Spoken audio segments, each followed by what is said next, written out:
Hi, my name's Vince.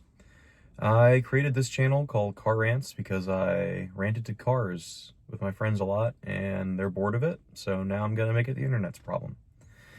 I've owned 6 EVs over the last 4.5 years across 3 different manufacturers: Tesla, Ford, and Rivian.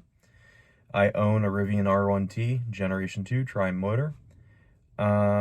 And I know a ton about EVs. I know a ton about energy infrastructure. I know a ton about systems and manufacturing. And basically, I want to do something that I think is missing in the EV review space, which is very, very crowded. And I don't really expect to succeed at all in any real way. Kind of just doing this for the love of the game. But what I notice is the market for EVs in the US, especially, has been mostly tapped out for people who are nerds like me.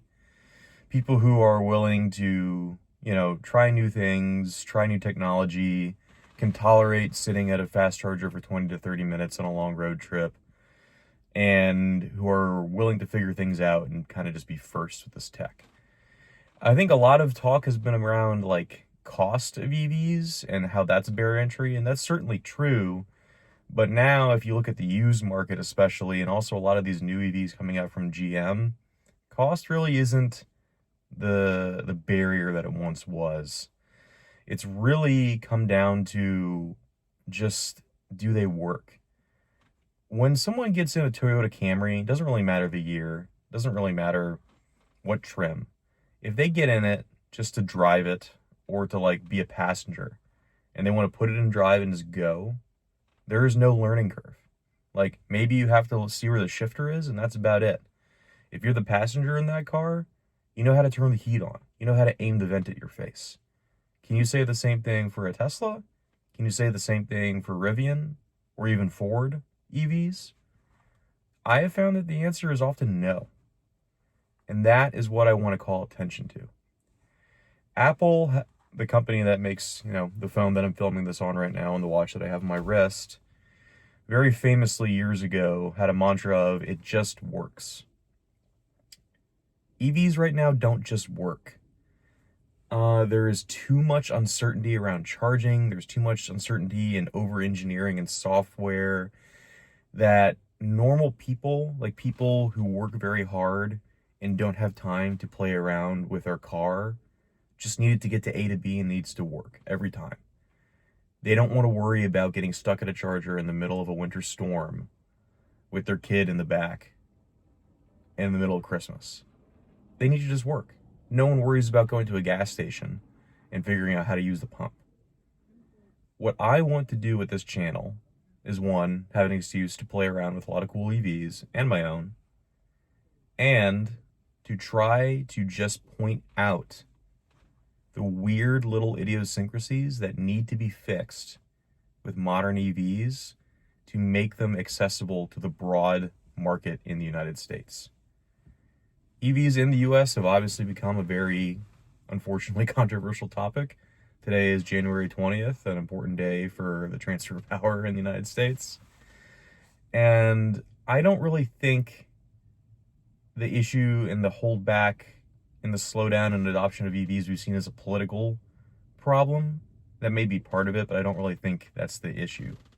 My overall thesis, like I said, is that there's just a learning curve that doesn't need to exist, and EV manufacturers need to learn it. There's some signs that they're already beginning to. The new Model Y that's coming out, announced in China and launching in China first, doesn't have turn signals built into the steering wheel like Tesla has tried to do on the new Model 3, Cybertruck, and Model S and X.